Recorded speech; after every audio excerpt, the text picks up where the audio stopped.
Hey everyone, I've been a lurker here for a while, but after what I experienced, I had to share my story.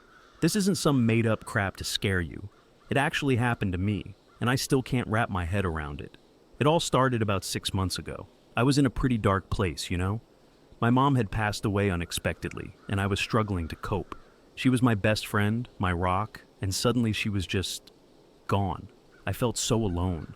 My dad left when I was a kid, so I didn't have anyone else.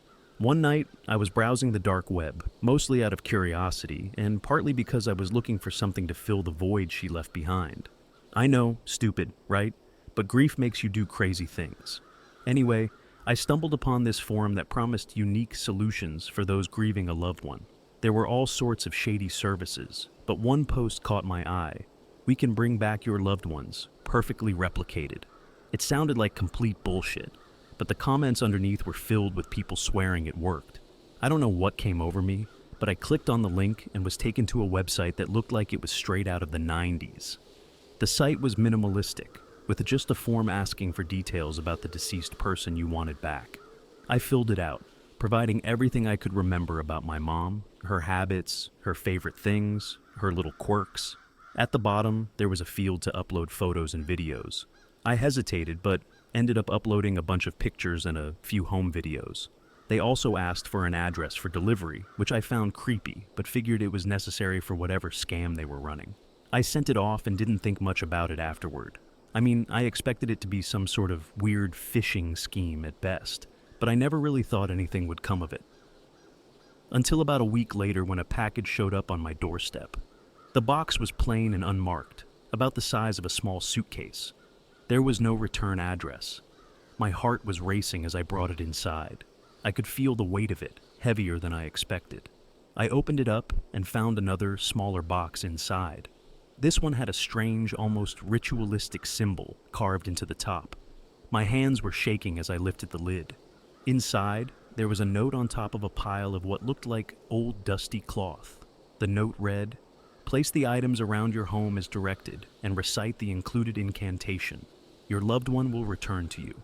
I wanted to throw the whole thing out right then and there, but something stopped me. Maybe it was desperation, or maybe just plain insanity. I followed the instructions to the letter. The cloth turned out to be a bundle of different items, a lock of hair, a pair of eyeglasses that looked eerily like my mom's, a piece of her favorite shawl, and a few other things that had belonged to her. I placed them around the house as directed, the hair under my pillow, the glasses on her nightstand, the shawl draped over her favorite chair. Then, I read the incantation aloud. I felt stupid doing it, like some kind of lunatic, but as soon as I finished, the temperature in the room dropped. I swear I could see my breath. I felt this presence, a weight in the air, pressing down on me. My heart was pounding, and I could barely breathe. And then, I heard it. A soft, almost imperceptible whisper of my name. I froze. It was my mom's voice. I turned around, and there she was, standing in the doorway of the living room. She looked just like she did before she got sick, healthy and vibrant.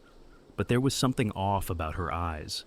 They were too dark, almost black, and they didn't seem to focus on anything. I wanted to run, but I couldn't move. She walked towards me, her movements jerky, like a puppet on strings. "Mom?" I whispered. She didn't respond, just kept walking closer until she was right in front of me. Her skin was cold to the touch when she reached out and placed a hand on my cheek. I shivered, not from the cold, but from the sheer wrongness of it all. "I'm back," she said, her voice flat and emotionless. "Just like you wanted." The next few days were a blur. She was there, in my house, moving around like a ghost. She did everything my mom used to do. Cooked breakfast, cleaned up, even watched her favorite shows. But it wasn't right. She didn't talk much, and when she did, it was like she was repeating lines from a script. And those eyes, they never changed. Always that same empty darkness. One night, I woke up to find her standing at the foot of my bed, just staring at me. I asked her what she was doing, but she didn't respond. She just stood there, watching, with those dead black eyes. I don't think I slept at all that night. It got worse. She started doing things that my mom would never do. I'd find her in my room, going through my stuff, or just sitting in the dark, staring at nothing. One morning, I woke up to find her in the kitchen, holding a knife and just staring at it. I tried to take it from her, but she wouldn't let go. Her grip was like iron. She didn't say anything, just looked at me with those empty eyes. The final straw came when I came home from work one day to find her standing in the living room, covered in blood. She had this twisted smile on her face, and there was a dead cat at her feet. I freaked out, screamed at her to get out, but she just stood there, smiling that horrible smile. I didn't know what to do. I called the number that had been listed on the website, but it was disconnected. I tried emailing, but all the messages bounced back. I was trapped in my own home with this thing that looked like my mom, but wasn't. I couldn't take it anymore. I packed a bag and left, staying with a friend for a few days. When I finally got the courage to go back, the house was empty. She was gone, along with all the items I had placed around the house. The only thing left was that box with the symbol, now empty. I don't know where she went, and I don't want to know. I just want to forget any of this ever happened. I know it sounds insane, but I swear it's true. I don't know what I brought into my home, but it wasn't my mom. If you ever find yourself in the same position I was, don't do what I did. Grieve, cry, do whatever you need to, but don't go looking for answers in the dark corners of the web. You might find something you can never get rid of. After the whole ordeal, I tried to get back to some semblance of a normal life. I never told my friend what had really happened, just that I needed a break after losing my mom. I figured no one would believe me if I told them the truth anyway, but even though the thing was gone, I couldn't shake the feeling that I was being watched. I kept having nightmares, waking up in a cold sweat, convinced that she was standing at the foot of my bed again. I decided to see a therapist, hoping it would help me deal with my grief and the lingering paranoia. Dr. Warren was a middle-aged woman with a kind face and a soothing voice. She listened patiently as I talked about my mom, carefully avoiding any mention of the dark web or the creature that had taken her place. She suggested that I might be experiencing symptoms of PTSD, which made sense, given everything I had gone through. Weeks turned into months, and I slowly started to feel like I was getting better. I threw myself into work and even started going out with friends again. But every now and then, I'd catch a glimpse of something out of the corner of my eye, a shadow that seemed to move on its own, or a flash of dark eyes in a mirror. I chalked it up to my imagination, a lingering effect of the trauma, but it was always there, lurking in the back of my mind. One night, I was out with some coworkers, trying to unwind after a particularly stressful week. We ended up at a bar downtown, and after a few drinks, I started to relax. It was the first time in months that I felt like I could actually breathe. That's when I saw her. She was sitting at the end of the bar, staring straight at me. It was her, the thing that had pretended to be my mom. She looked exactly the same, right down to the clothes she had been wearing the night I left. I felt the blood drain from my face, and for a moment, I couldn't move. My friend Sarah noticed and asked if I was okay.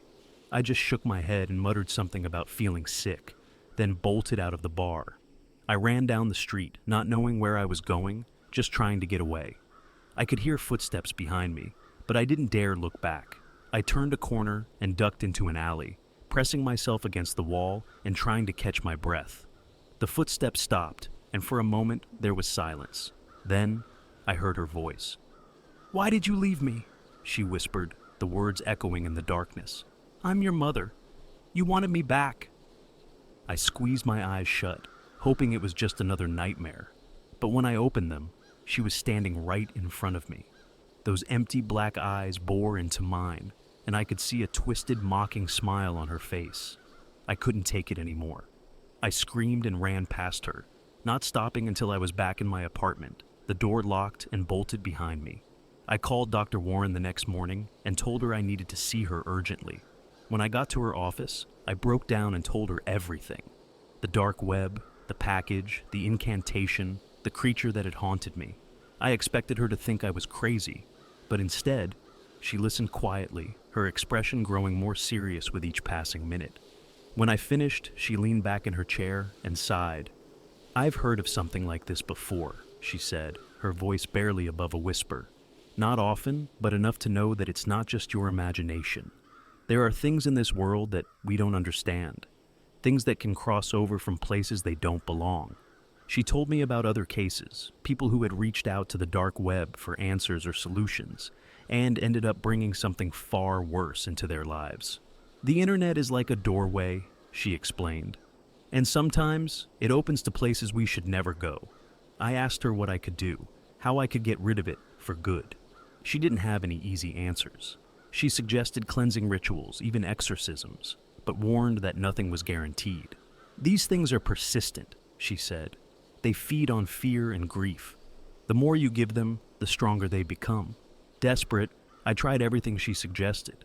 I brought in a priest to bless the house, burned sage, even had a medium come in to try and communicate with whatever it was. But nothing worked. She was still there, always just out of sight, always watching. One night, I woke up to find her standing at the foot of my bed again. This time, she was holding a knife, the same one she had been staring at in the kitchen. Her smile was wider, more menacing, and her eyes seemed to glow with a dark light. "You can't get rid of me," she said, her voice a low, guttural growl. "You brought me here. You wanted this. And now, you're mine." I couldn't take it anymore. I grabbed my phone and dialed 911, screaming for help. The operator tried to calm me down, but I couldn't stop screaming. By the time the police arrived, she was gone, leaving no trace behind. They didn't believe me, of course. They thought I was having a breakdown, maybe even hallucinating. They suggested I check myself into a psychiatric hospital for observation. I didn't want to, but I knew I couldn't go on like this. I agreed, hoping that maybe, just maybe, some time away would help. The hospital was a sterile, unwelcoming place, but at least I felt safe. The doctors were kind, and they put me on medication to help with the anxiety and hallucinations. For a while, it seemed to work. I didn't see her anymore, didn't hear her voice.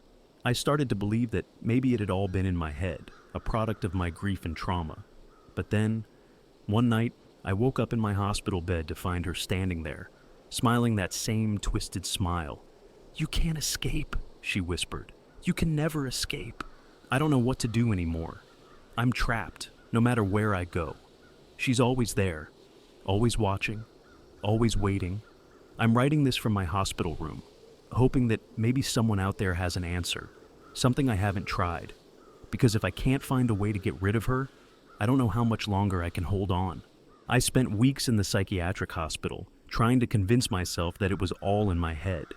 But no matter how much medication they pumped into me, no matter how many therapy sessions I attended, she was always there, watching, waiting. It felt like she was getting stronger, feeding off my fear and desperation. One night, after another sleepless stretch of staring at the shadows in my room, I decided I couldn't stay there any longer. I had to find another way to deal with this. I checked myself out of the hospital against medical advice, promising the doctors I would continue outpatient therapy and take my meds.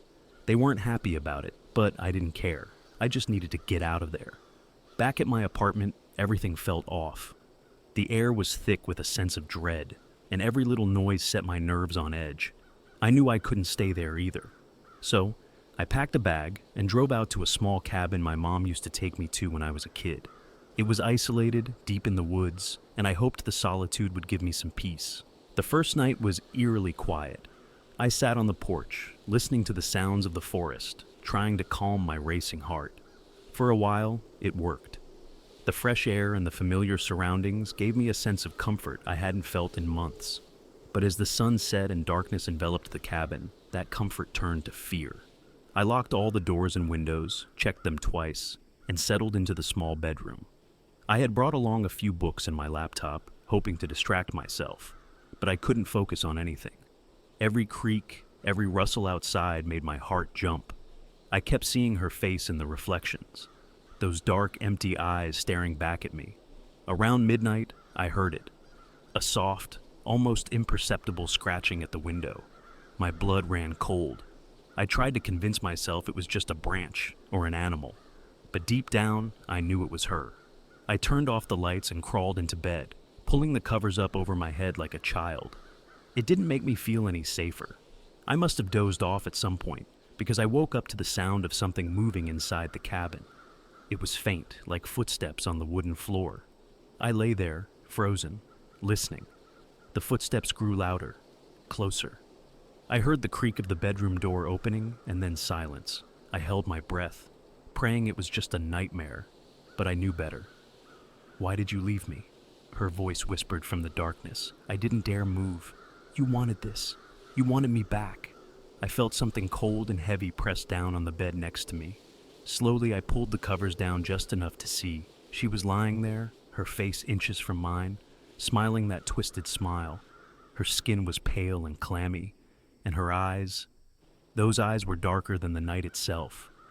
I screamed and bolted out of bed, running out of the cabin without looking back. I didn't stop until I was in my car, the engine roaring to life as I sped down the dirt road. I didn't know where I was going, just that I had to get as far away as possible. But no matter how fast I drove, I could feel her presence, like a cold hand gripping my heart. I ended up in a small motel off the highway, a dingy, run-down place that looked like it hadn't been cleaned in years. But it was shelter, and I was too exhausted to care. I locked the door, shoved a chair under the handle for good measure, and collapsed onto the bed. Sleep didn't come easily. Every time I closed my eyes, I saw her face. Every noise outside made me jump. But eventually, I drifted off, too tired to keep my eyes open any longer. I woke up to a loud bang. It sounded like someone was trying to break down the door. My heart pounded in my chest as I sat up, clutching the covers. The banging continued, followed by that familiar, chilling whisper.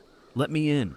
I grabbed my phone and called 911, my hands shaking so badly I could barely dial the number. The operator answered, and I tried to explain what was happening, but my voice came out in panicked gasps. "There's someone trying to break into my room," I managed to say. "Please send someone." The operator tried to keep me calm, asking for the address and details. I gave them everything I could, all the while staring at the door, expecting it to burst open at any moment. The banging stopped, replaced by an eerie silence. I held my breath, waiting. Minutes felt like hours, but finally, I heard sirens in the distance. The banging resumed, more frantic this time, as if she knew help was on the way. I backed into the corner of the room, clutching my phone like a lifeline. The police arrived, their lights flashing through the thin curtains. I heard them shouting, pounding on the door to let them in. I ran to unlock it, nearly collapsing into their arms as they rushed inside. "There's someone out there," I said, my voice trembling. "She's trying to get in." They searched the area, but of course they didn't find anything. They chalked it up to stress and lack of sleep, told me to try and get some rest, and left me with a card for a local therapist. I knew they didn't believe me, but I didn't care. I just wanted to be somewhere safe. The next few days were a blur. I moved from motel to motel, never staying in one place for too long. But she was always there, always just out of sight, always waiting. I started to lose track of time, barely eating, barely sleeping. I knew I couldn't keep running forever, but I didn't know what else to do. One night, I ended up at a 24-hour diner, nursing a cup of coffee and staring blankly at the table. I must have looked like hell because the waitress kept giving me concerned glances. I didn't care. I just needed a break, a moment to think. That's when a man sat down across from me. He was older, with a weathered face and piercing blue eyes. He introduced himself as Jack and said he couldn't help but notice I looked like I needed someone to talk to. Normally, I would have brushed him off, but something about him seemed safe. I don't know why, but I told him everything. He listened without interrupting, his expression never changing. When I finished, he nodded and leaned back in his seat. "I've heard of things like this before," he said, echoing Dr. Warren's words. "You're dealing with something powerful, something that feeds on your fear." I asked him if he knew how to get rid of it. He sighed and rubbed his chin thoughtfully. "There's no easy answer," he said, "but there are ways to fight back. You have to take away its power, and that means facing it head on." He explained that these entities thrived on fear and despair. By running and hiding, I was only making it stronger.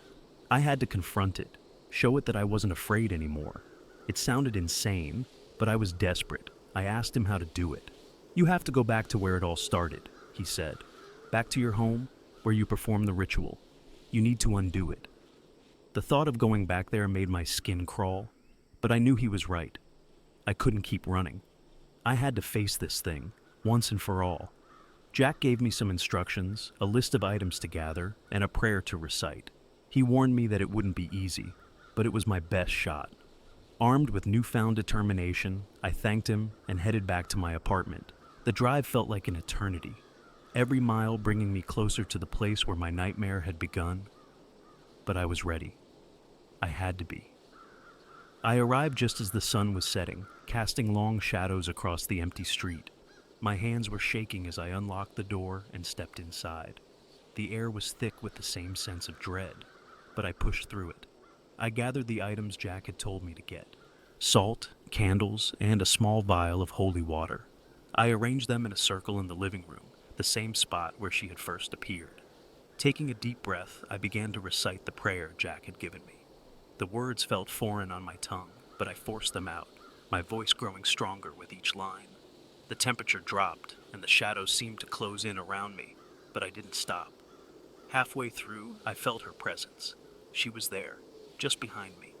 I could hear her breathing, feel the cold radiating from her. I kept going, refusing to turn around, refusing to give in to the fear. "You can't get rid of me," she hissed, her voice filled with rage. "You brought me here. You wanted this." I ignored her, focusing on the prayer. The air grew colder, and I felt a hand on my shoulder, but I didn't stop. I couldn't stop. The words flowed from me, stronger and louder, until I reached the final line. "In the name of all that is holy, I cast you out." There was a deafening silence, followed by a scream that seemed to come from everywhere at once. The hand on my shoulder tightened, then disappeared. The air grew warmer, and the shadows receded. I collapsed to the floor, exhausted but relieved. It was over. I stayed there for a long time, too afraid to move, too drained to care. Eventually, I picked myself up and surveyed the room. It felt different, lighter somehow. She was gone, and for the first time in months, I felt a glimmer of hope. I knew I still had a long road ahead of me, but at least now I had a fighting chance. I had faced my worst nightmare and survived. And maybe, just maybe, I could finally start to heal. Life after the ritual felt almost surreal.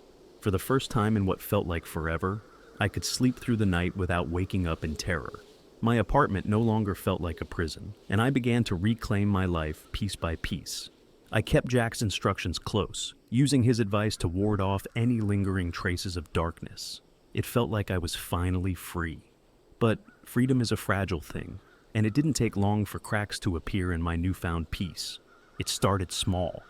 A flicker of movement in the corner of my eye, the sensation of being watched when I was alone. I tried to ignore it, chalking it up to paranoia, but the feeling grew stronger, and the shadows began to creep back in. One night, about a month after the ritual, I was lying in bed, drifting off to sleep, when I heard a noise from the living room. It was faint, like something being dragged across the floor. My heart skipped a beat, but I forced myself to stay calm. I told myself it was nothing, just the house settling, or a stray animal outside. But then it came again, louder this time. I got up and crept down the hallway, my heart pounding in my chest. The living room was dark, the only light coming from the street lamp outside. I scanned the room, but nothing seemed out of place. I was about to turn around and head back to bed when I saw it. A shadow moving across the wall, slow and deliberate. My breath caught in my throat as the shadow took shape, forming into a figure. It was her. She was back. "No," I whispered, backing away. "This isn't real. You're gone. I cast you out." The shadow moved closer, and I could see her face, twisted into a grotesque smile. Her eyes were darker than ever, filled with a malevolent hunger. "You can't escape me," she hissed. "You'll never be free." I ran to the kitchen and grabbed a knife, holding it out in front of me like a talisman. "Stay away from me," I shouted, my voice shaking. "You're not real. You're not my mother." She laughed, a sound that chilled me to the bone. "You think a simple ritual can get rid of me? You have no idea what you've unleashed." The shadows around her seemed to pulse and writhe, growing darker and more oppressive. I could feel the air getting colder, the walls closing in. I knew I had to do something, but I was paralyzed with fear. Then, out of nowhere, a memory surfaced. Something Jack had said about taking away her power. She thrived on fear and despair, and I had been feeding her exactly what she wanted. I had to find a way to turn the tables. I took a deep breath and forced myself to stand tall, lowering the knife. "You're right," I said, my voice steadying. "I brought you here, but I'm not afraid of you anymore." She snarled, the shadows around her growing more chaotic. "You can't lie to me. I can feel your fear. I shook my head. No, you feel your own desperation. You're nothing but a shadow, a parasite, and I'm done being your host. I walked towards her, my steps deliberate and unwavering. The closer I got, the more she seemed to shrink, her form flickering like a candle in the wind. I reached out and touched her face, and she screamed, a sound that seemed to tear through the very fabric of reality. "You're not real," I said, my voice filled with conviction. "You're just a manifestation of my grief and fear, and I'm done with you." With that, she disintegrated, the shadows collapsing in on themselves and disappearing into the ether. The room grew warm again, the oppressive weight lifting. I stood there, breathing heavily, trying to process what had just happened. Over the next few days, I felt a strange mix of relief and unease. The nightmares were gone, and the oppressive presence had lifted, but I couldn't shake the feeling that something was still wrong. I kept replaying that night in my head, wondering if it was really over or if she would come back again. Life after the ritual felt almost surreal. For the first time in what felt like forever, I could sleep through the night without waking up in terror. My apartment no longer felt like a prison, and I began to reclaim my life piece by piece. I kept Jack's instructions close, using his advice to ward off any lingering traces of darkness. It felt like I was finally free. But freedom is a fragile thing, and it didn't take long for cracks to appear in my newfound peace. It started small. A flicker of movement in the corner of my eye, the sensation of being watched when I was alone. I tried to ignore it, chalking it up to paranoia, but the feeling grew stronger, and the shadows began to creep back in. One night, about a month after the ritual, I was lying in bed, drifting off to sleep, when I heard a noise from the living room. It was faint, like something being dragged across the floor. My heart skipped a beat, but I forced myself to stay calm. I told myself it was nothing, just the house settling, or a stray animal outside. But then it came again, louder this time. I got up and crept down the hallway, my heart pounding in my chest. The living room was dark, the only light coming from the street lamp outside. I scanned the room, but nothing seemed out of place. I was about to turn around and head back to bed when I saw it. A shadow moving across the wall, slow and deliberate. My breath caught in my throat as the shadow took shape, forming into a figure. It was her. She was back. "No," I whispered, backing away. "This isn't real. You're gone. I cast you out." The shadow moved closer, and I could see her face, twisted into a grotesque smile. Her eyes were darker than ever, filled with a malevolent hunger. "You can't escape me," she hissed. "You'll never be free." I ran to the kitchen and grabbed a knife, holding it out in front of me like a talisman. "Stay away from me," I shouted, my voice shaking. "You're not real. You're not my mother." She laughed, a sound that chilled me to the bone. "You think a simple ritual can get rid of me? You have no idea what you've unleashed." The shadows around her seemed to pulse and writhe, growing darker and more oppressive. I could feel the air getting colder, the walls closing in. I knew I had to do something, but I was paralyzed with fear. Then, out of nowhere, a memory surfaced. Something Jack had said about taking away her power. She thrived on fear and despair, and I had been feeding her exactly what she wanted. I had to find a way to turn the tables. I took a deep breath and forced myself to stand tall, lowering the knife. "You're right," I said, my voice steadying. "I brought you here, but I'm not afraid of you anymore." She snarled, the shadows around her growing more chaotic. "You can't lie to me. I can feel your fear." I shook my head. "No, you feel your own desperation. You're nothing but a shadow, a parasite, and I'm done being your host."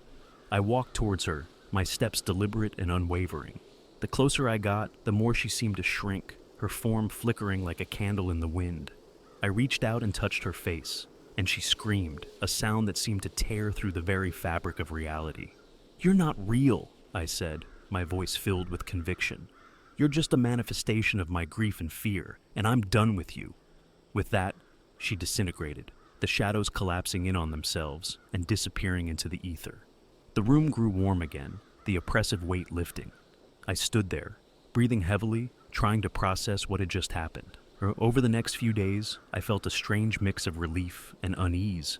The nightmares were gone, and the oppressive presence had lifted, but I couldn't shake the feeling that something was still wrong. I kept replaying that night in my head, wondering if it was really over or if she would come back again. Then, one evening, I received a call from Jack. His voice was grave, and I could hear the tension in every word. "We need to talk," he said. "There's something I didn't tell you." We agreed to meet at a diner on the outskirts of town, a quiet place where we could talk without being disturbed. When I arrived, Jack was already there, nursing a cup of coffee and staring out the window. He looked up as I approached, his eyes filled with worry. "I've been doing some research," he said as I sat down. "What you're dealing with is more than just a restless spirit. It's something much older, much darker." He explained that the ritual I had performed had indeed banished the entity, but it had also opened a door, a connection between our world and something far more sinister. These things are drawn to people who are vulnerable, who are willing to open themselves up to the unknown. By performing that ritual, you became a beacon for other entities. I felt a cold knot of dread forming in my stomach. "So, what do I do?" I asked, my voice barely above a whisper. Jack sighed and leaned back in his seat. "You need to close that door for good. There's a final step, something that can sever the connection permanently. But it's risky, and it requires absolute commitment." He handed me a small leather-bound book filled with ancient symbols and incantations. "This will guide you," he said, "but you need to be careful. One mistake, and you could end up opening yourself to something far worse." I took the book, feeling its weight in my hands. I knew what I had to do, but the thought of facing another ritual, another encounter with the unknown, filled me with dread. Still, I couldn't live like this, always looking over my shoulder, always waiting for the next nightmare to begin. That night, I prepared myself for the final ritual. I gathered the necessary items, following the instructions in the book meticulously. Salt, candles, a piece of my mother's favorite shawl, and a vial of my own blood. The ritual required a personal sacrifice, something that tied me to the world of the living. I created the circle in my living room, the same spot where I had faced her before. The air grew thick with anticipation, the shadows flickering at the edges of the candlelight. I took a deep breath and began to chant, the words feeling foreign yet strangely familiar on my tongue. As I recited the incantation, the temperature dropped, and the shadows began to move, swirling around me like a dark vortex. I felt a presence, stronger than before, pushing against the boundaries of the circle. My heart raced, but I forced myself to keep going. The shadows coalesced into a figure, more defined and menacing than ever. It wasn't her this time, but something else, something older and far more dangerous. Its eyes glowed with a malevolent light, and its voice was a guttural growl. "You dare to challenge me?" it snarled. "You are nothing." I stood my ground, holding the book in one hand and the vial of blood in the other.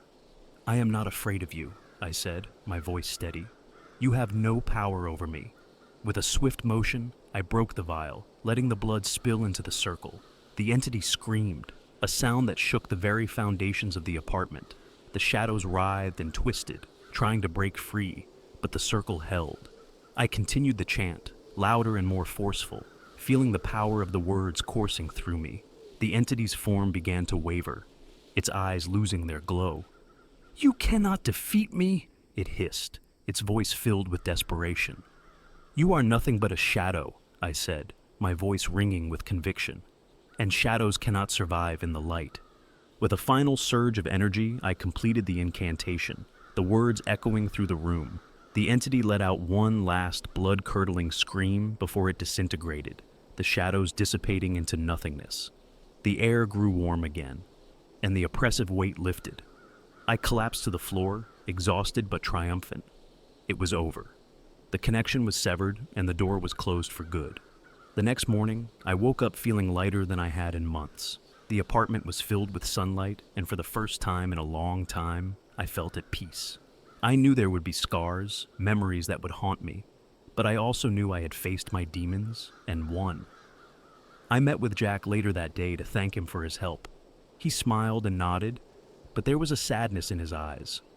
"Be careful," he said. "The dark web is full of dangers, and not all of them are so easily banished. You've closed one door, but there are many others out there." I promised him I would stay away from the dark corners of the internet, and he seemed satisfied with that. As I walked away, I felt a sense of closure, a sense that I could finally move on with my life. But even now, I sometimes catch a glimpse of a shadow out of the corner of my eye, or feel a chill in the air that makes my skin crawl. I remind myself that I am stronger now, that I have faced the darkness and survived. But I will never forget what I saw, what I unleashed, and I will never, ever go looking for answers in the dark again. For a while, things seemed to settle down. I returned to a semblance of normalcy, cautious but optimistic that the worst was behind me. I kept my promise to Jack, staying far away from the dark web and anything that hinted at the occult. I focused on work, rekindled old friendships, and started to rebuild my life from the ground up. But true peace was elusive. The memory of that entity and the horrors it brought with it lingered like a dark cloud over my existence. I still had nightmares, though they were less frequent.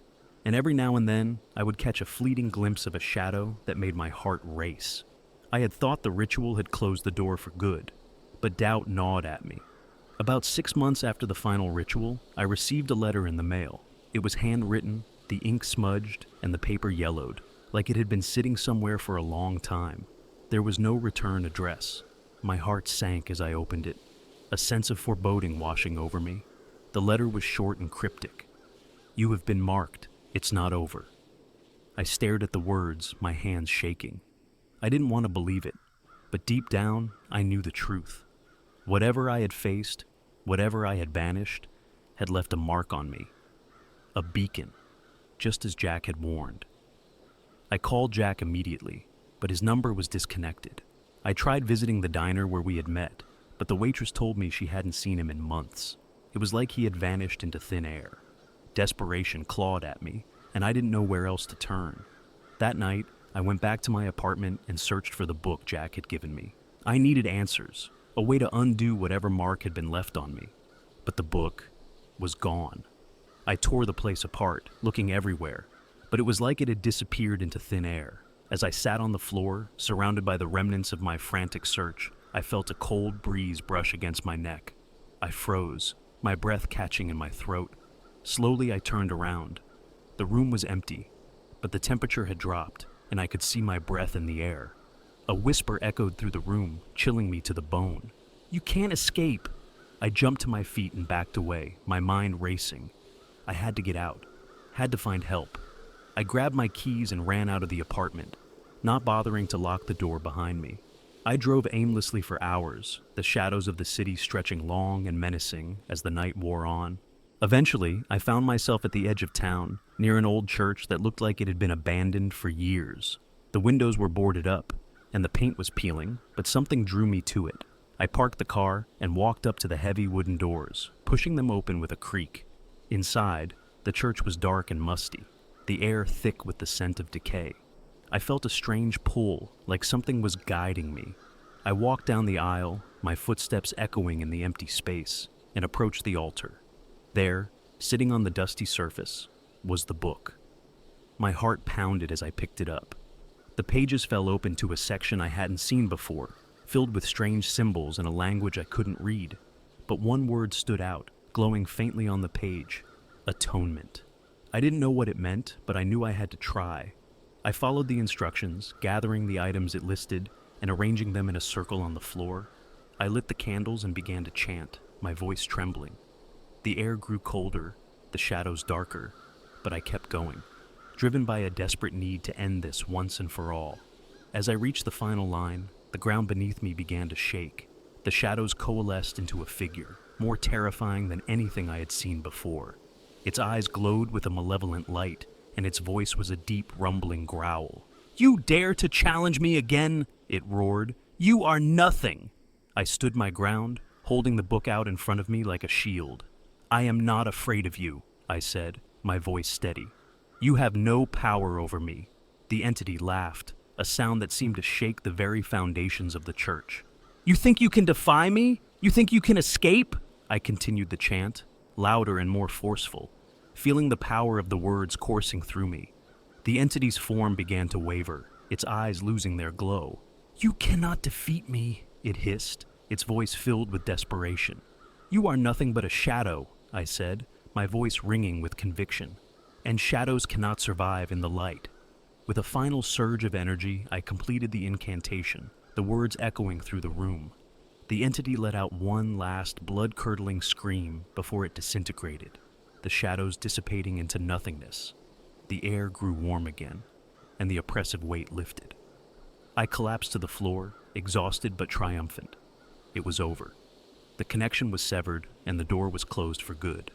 I stayed in that old church until sunrise, too afraid to move, too drained to care. As the first light of dawn filtered through the boarded-up windows, I felt a sense of peace wash over me. I knew there would be scars, memories that would haunt me, but I also knew I had faced my demons and won.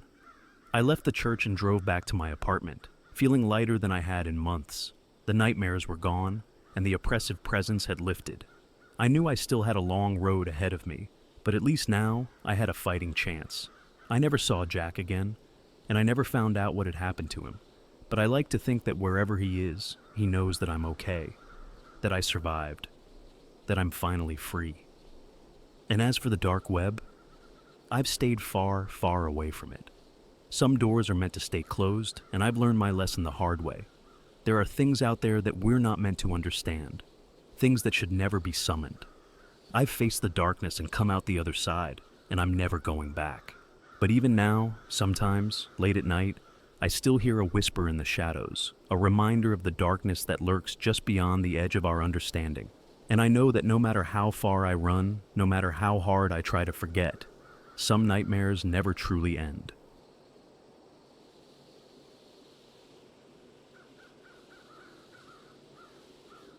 Hey everyone, this is my first time posting on Reddit, but I need to get this off my chest. I met a friend on the dark web, and I wish to God I never did. It all started last year. I was in a pretty dark place. I had just moved to a new city for a job, leaving all my friends and family behind. The isolation was suffocating. I spent most of my nights alone, scrolling through forums and watching Netflix. That's when I first heard about the dark web. I was curious, of course. Everyone's heard the horror stories about the dark web, but something about the forbidden nature of it intrigued me. So, one night, after a couple of beers, I decided to check it out. I downloaded Tor and started browsing. It was mostly what I expected: drug markets, counterfeit money, illegal porn. But then I found a forum that caught my eye. It was called The Friend Zone. It seemed innocent enough at first. People posted about their loneliness, their need for companionship. Some of the posts were heartbreaking. I could relate. I felt a weird sense of camaraderie with these strangers. That's when I met Jake. Jake's post was simple: lonely guy looking for a friend. PM me if you're interested. I hesitated at first, but then I thought, what the hell? I sent him a message and we started chatting. Jake seemed like a normal guy. He said he was in his late 20s, like me, and he had just gone through a rough breakup. We talked about our favorite movies, music, and our mutual love for video games. It was refreshing to have someone to talk to, even if it was just through text. After a few weeks, Jake suggested we move our conversation to Skype. I was hesitant, but he seemed trustworthy. We had built up a decent rapport, so I agreed. We started having regular video calls. He looked normal too. Brown hair, glasses, a bit of a beard. He had a friendly smile, and I started to feel like I had made a genuine friend. One night, after a few too many drinks, I opened up to Jake about my struggles with depression. He listened patiently, offering words of encouragement.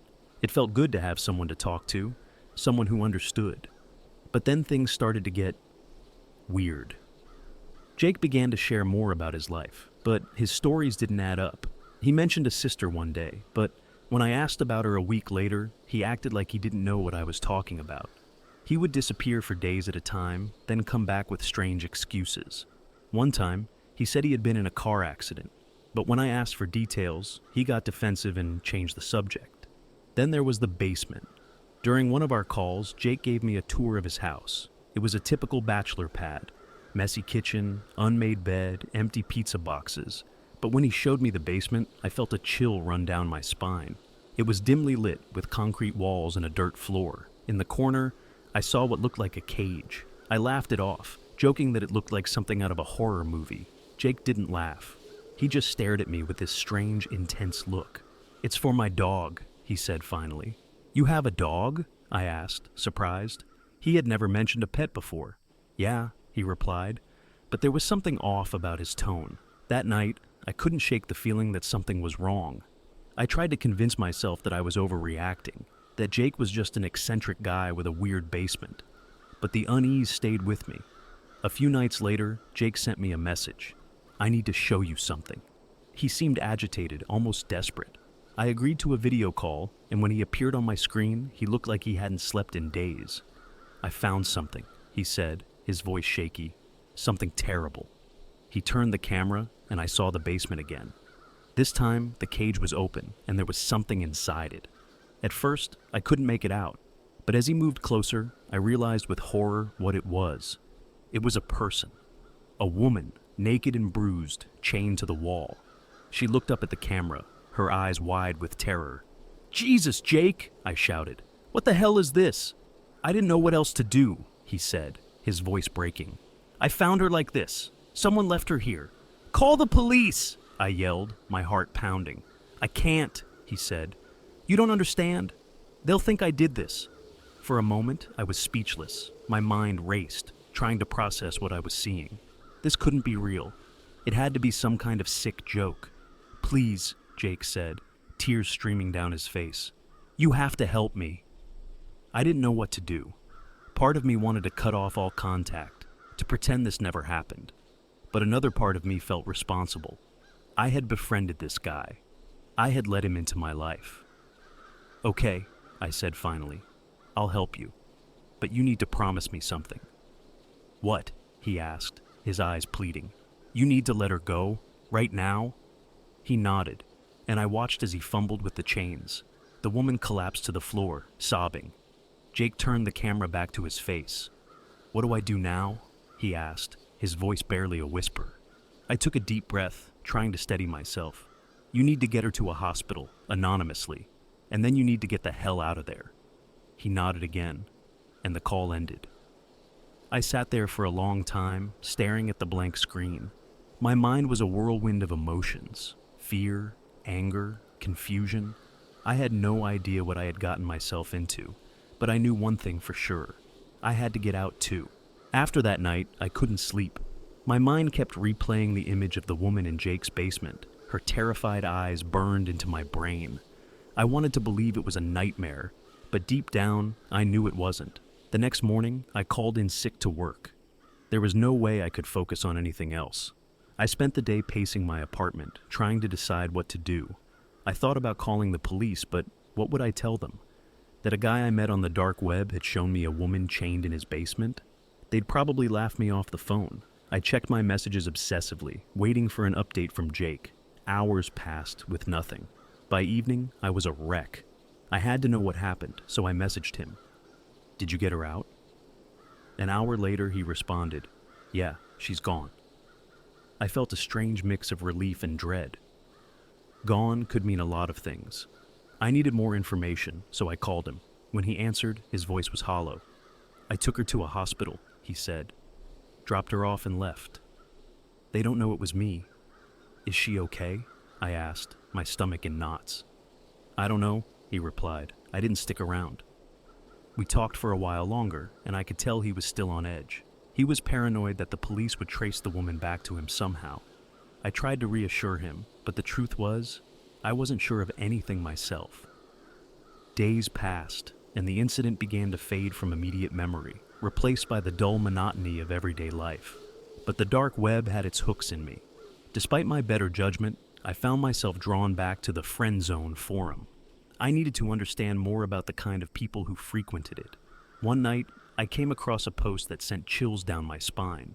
It was from a user named DarkSoul2, and it read, "To the person helping Jake, you are in danger." My blood ran cold. I hadn't told anyone about my involvement with Jake. How did this person know? I replied to the post, "Who are you? What do you know?" A private message came through almost immediately. "Meet me in the chat room at midnight. I'll explain everything." Against my better judgment, I joined the chat room at the appointed time. Dark Soul 2 was there, waiting. Their first message was chilling. "You need to get out. Jake is not who you think he is." "What are you talking about?" I typed, my hands shaking. "He's done this before," Dark Soul 2 replied. "He befriends people online, makes them feel safe. Then he involves them in his sick games." I felt a surge of anger. "You're lying." I saw the woman. He was trying to help her. Did he tell you where he found her? Dark Soul 2 asked. I realized with horror that he hadn't. No. That's because he put her there, Dark Soul 2 said. He does this to manipulate people. He gets off on it. I wanted to deny it, to believe it was some sick joke. But deep down, I knew there was something off about Jake. I had ignored the red flags, convinced myself he was just a lonely guy. Now I wasn't so sure. How do you know all this? I asked. I was his friend once, Dark Soul 2 replied. I barely got out. You need to do the same. I logged off, my mind racing. If Dark Soul 2 was telling the truth, I was in way over my head. I needed to cut all ties with Jake, and fast. The next day, I tried to go about my routine, but I couldn't shake the feeling of being watched. Every time I heard a noise outside my apartment, my heart would race. I started to feel like I was losing my mind. That evening, I got another message from Jake. We need to talk. I didn't want to respond, but I knew I had to. What is it? I replied, trying to keep my tone neutral. Someone's been spreading lies about me, he said. Don't believe anything they say. They're trying to break us apart. The paranoia in his message was palpable. I felt a pang of fear. If he knew that I had been talking to Dark Soul 2, who knows what he might do? I haven't heard anything, I lied. But maybe we should take a break from talking for a while. Let things cool down. There was a long pause before his reply came through. I thought you were my friend. The guilt hit me hard, but I couldn't let it sway me. I typed, but I need some space. I didn't hear from him for a few days after that. I tried to focus on my life, but the anxiety was always there, lurking in the background. Then, one night, I woke up to a noise in my apartment. It was a soft, scraping sound, like something being dragged across the floor. My heart pounded as I reached for my phone, the dim glow of the screen my only source of light. I crept out of bed, trying to pinpoint the source of the noise. As I entered the living room, the sound stopped. I stood there, holding my breath, straining to hear anything. Then, from the shadows, a voice whispered, "You shouldn't have ignored me." I spun around, my phone flashlight revealing nothing but empty space. My mind raced. Had Jake found me? Was he in my apartment right now? I backed up slowly, keeping the light in front of me. I needed to get out, find a safe place, call the police. But as I turned towards the front door, I saw it. A figure standing just outside the window, watching me. It was Jake. His face was twisted into a grotesque grin, his eyes wild with madness. He raised a hand, and I saw the glint of a knife. I ran to the bedroom, slamming the door behind me and locking it. My hands shook as I dialed 911, trying to keep my voice steady as I explained the situation. The operator assured me that help was on the way, but those minutes felt like an eternity. I could hear Jake outside the door, whispering my name, telling me that he just wanted to talk, that we were friends. The police arrived just in time. They found Jake in the hallway, still clutching the knife. He didn't resist when they arrested him, just kept muttering about how I had betrayed him. In the days that followed, I learned more about Jake's past. He had a history of stalking and manipulation, always targeting vulnerable people. The woman in his basement had been one of many. I felt a sick sense of relief that I had escaped with my life, but the trauma of that night still haunts me. I moved to a new city, changed my number, and deleted all my online accounts. But even now, I can't shake the feeling that Jake is out there, watching, waiting for his next move. If you're reading this, take my advice. Stay away from the dark web. You never know what kind of monsters are lurking in the shadows. Life in the new city was supposed to be a fresh start. I chose a place far away, where the memories of Jake and the horrors I had witnessed couldn't reach me. I found a small apartment, got a new job, and tried to rebuild my life. For a while, things seemed to be looking up. But the scars left by those experiences ran deep. The paranoia never fully went away. Every creak in my apartment, every unexpected knock on the door set my nerves on edge. I started seeing a therapist, hoping to work through my trauma. I told her about my past, the woman in the basement, the messages from Dark Soul 2. She listened patiently and prescribed me some medication to help with the anxiety. A few months passed, and I began to feel like I could breathe again. I made a few friends at work and even started dating a woman named Emily. She was kind, understanding, and never pushed me to talk about things I wasn't ready to share. For the first time in a long time, I felt a glimmer of hope. But that hope was shattered one evening when I received an email from an unknown address. The The subject line read, "We need to talk." My heart sank. It was from Dark Soul 2. I opened the email with trembling hands. The message was brief but chilling. "He's still out there. You're not safe." I immediately felt the walls closing in. The past I had tried so hard to escape was coming back to haunt me, I replied, demanding to know what they meant. But the response was just as vague. "He won't stop. You need to be prepared." That night, I barely slept. I kept my phone next to me, expecting another message, but nothing came. The silence was almost worse than the threats. I started looking over my shoulder again, questioning every friendly smile, every stranger's glance. A week later, I came home to find my apartment door slightly ajar. Panic surged through me. I had made a habit of double-checking the lock every time I left. My mind raced with possibilities. Was it a break-in? Had Jake found me? I grabbed a kitchen knife and cautiously entered, my heart pounding in my ears. The apartment was eerily quiet. Nothing seemed out of place at first glance, but as I moved from room to room, I noticed subtle changes. A photo frame on my nightstand was turned slightly, the clothes in my closet were disturbed, and worst of all, my laptop was missing. I called the police, but they found no signs of forced entry. They suggested it might have been a simple burglary, but I knew better. This felt personal. I told them about Jake, the dark web, and the threats, but they looked at me with skepticism. Without any concrete evidence, there was little they could do. The next day at work, I received a package. It was unmarked, with no return address. My hands shook as I opened it. Inside was my laptop, along with a note. "I can find you anywhere." I felt a cold sweat break out across my body. How had he found me? What did he want? My mind flashed back to the woman in the basement, her terrified eyes pleading for help. I couldn't let this happen again. I confided in Emily about my past, something I had avoided until then.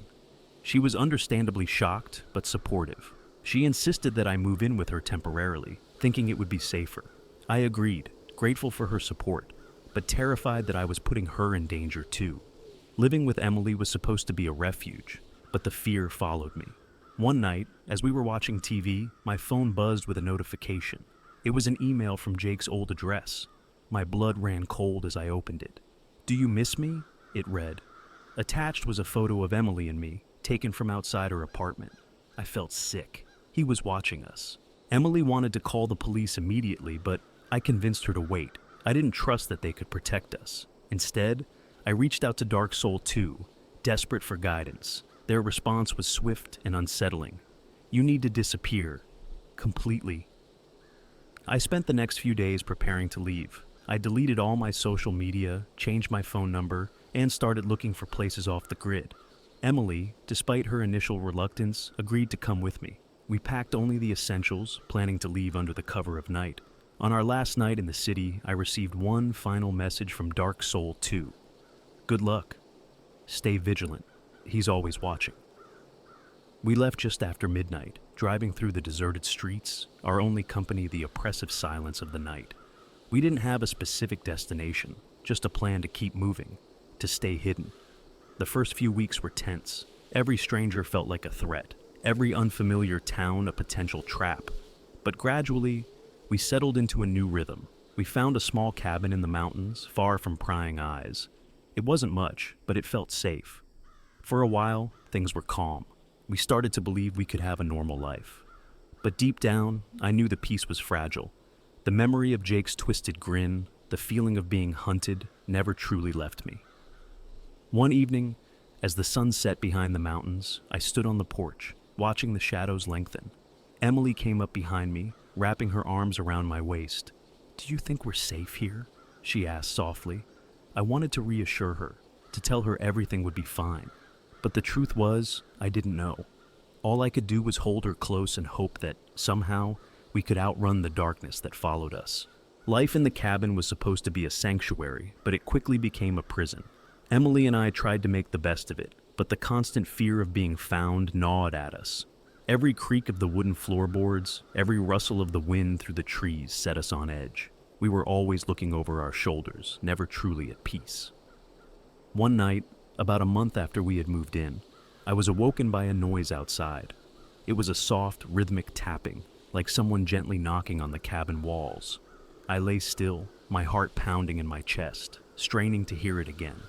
There it was, coming from the front porch. I slipped out of bed and grabbed the hunting rifle I had bought for protection.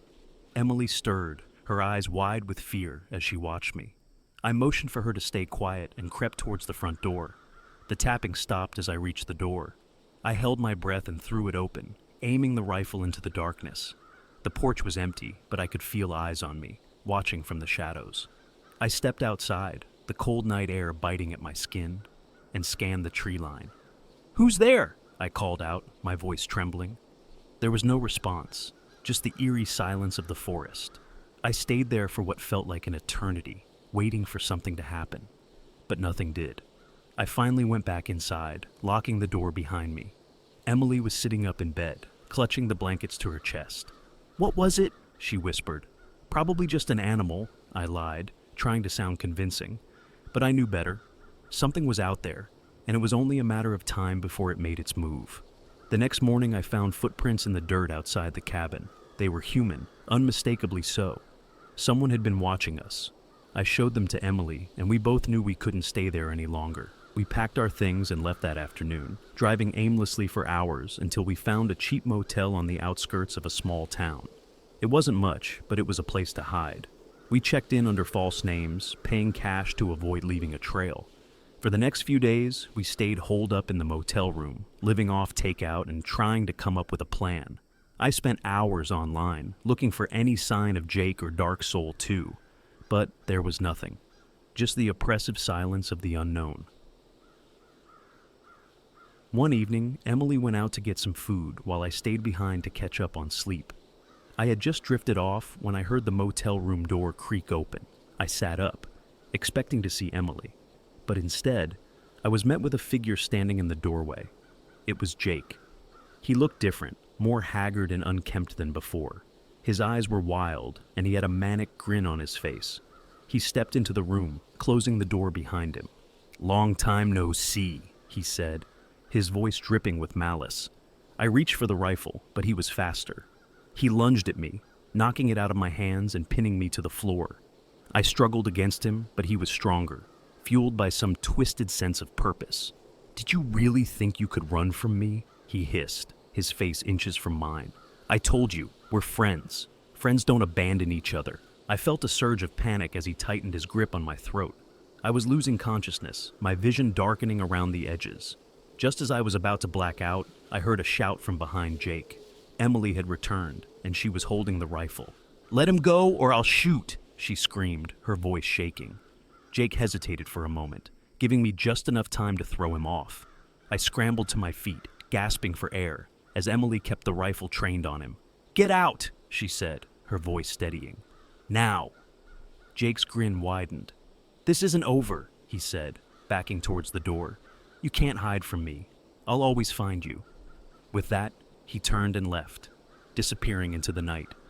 We didn't waste any time. We grabbed our things and fled, driving until we were too exhausted to go any further.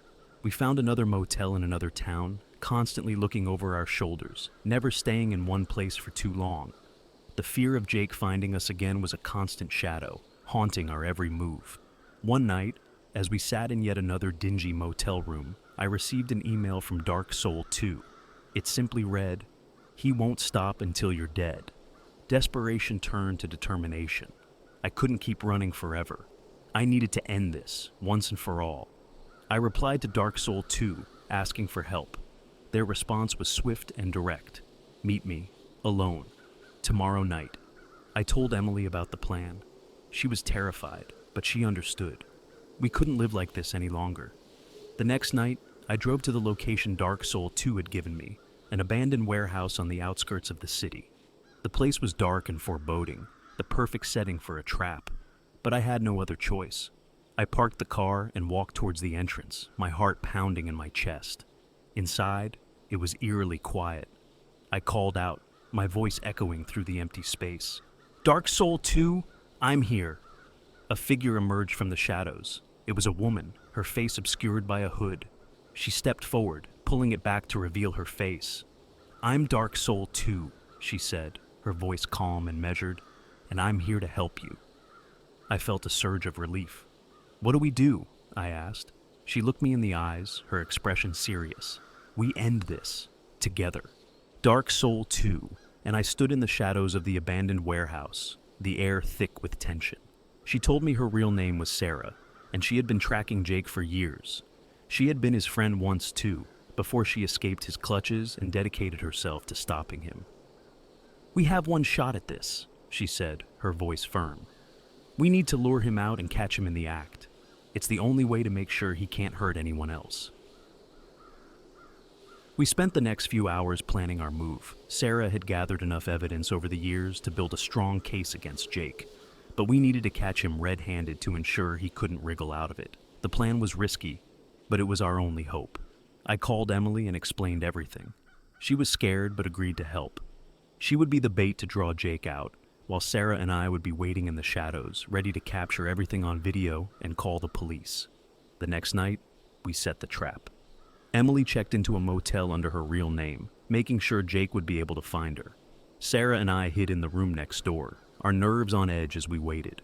The minutes felt like hours, each tick of the clock amplifying our anxiety. Around midnight, we heard footsteps approaching. I peeked through the peephole and saw Jake standing outside Emily's door. He had a wild, crazed look in his eyes, the same one I had seen that night at the old cabin. He knocked softly, calling out to Emily in a sweet, almost mocking tone. Emily, it's me. Open up. I just want to talk. Emily played her part perfectly. She opened the door just a crack, enough to let Jake think she was alone and vulnerable. Jake, what do you want? Leave me alone. Come on, Emily, he said, pushing the door open wider. I just want to see you. We were friends once, weren't we? As soon as he stepped into the room, Sarah and I burst out of our hiding spot. I had my phone out, recording everything, while Sarah brandished a stun gun. Jake's eyes widened in surprise, but he quickly regained his composure, a sinister smile spreading across his face. You think you can stop me? He sneered. You're just as pathetic as the others. Sarah didn't hesitate. She lunged at him with the stun gun, hitting him square in the chest. Jake collapsed to the floor, convulsing as the electricity coursed through his body. Emily ran to my side, and I held her close, feeling a rush of relief. We tied Jake up, making sure he couldn't escape, and called the police. They arrived within minutes, arresting him and taking our statements. The evidence we had gathered, combined with Sarah's extensive records, was enough to ensure he would be locked away for a long time. As the police led Jake away, he looked back at us with pure hatred in his eyes. This isn't over, he hissed. I'll find you. I'll always find you. But for the first time in months, I felt a glimmer of hope. We had stopped him, at least for now. The nightmare was over. In the days that followed, Emily, Sarah, and I tried to pick up the pieces of our lives. It wasn't easy, but we had each other for support. We kept in touch, forming a bond forged in the fire of shared trauma. One evening, as we sat together, Emily turned to me. Do you think we'll ever truly be safe? I thought about it for a moment, then took her hand in mine. I don't know, I admitted, but we can't live in fear forever. We have to move forward, take back our lives. Sarah nodded in agreement. We've faced the darkness and survived. We can't let it control us anymore. We spent the next few months rebuilding, trying to find some semblance of normalcy. The fear was still there, lurking in the background, but it was no longer overwhelming. We had faced the monster and lived to tell the tale. One day, as I was going through my emails, I received a message from an unknown address. My heart skipped a beat as I opened it, fearing the worst. But it wasn't from Jake. It was from another of his victims, someone Sarah and I had helped during our investigation. Thank you, the message read. You saved my life. I felt a surge of emotion, realizing that despite everything, we had made a difference. We had stopped Jake from hurting anyone else, and in doing so, we had found a way to heal ourselves. Life continued, one day at a time. Emily and I grew closer, finding strength in our shared experiences. Sarah remained a steadfast friend, always there when we needed her. The scars from those dark days would never fully fade, but they became a part of who we were, a reminder of the strength we had found within ourselves and each other. If there's one thing I've learned from this ordeal, it's that the darkness can be terrifying, but it's not insurmountable. With the right people by your side, you can face it and come out the other side stronger. And so, we moved forward, step by step, reclaiming our lives from the shadows. The road ahead was uncertain, but for the first time in a long time, we felt hopeful. Together, we had faced the darkness and emerged into the light.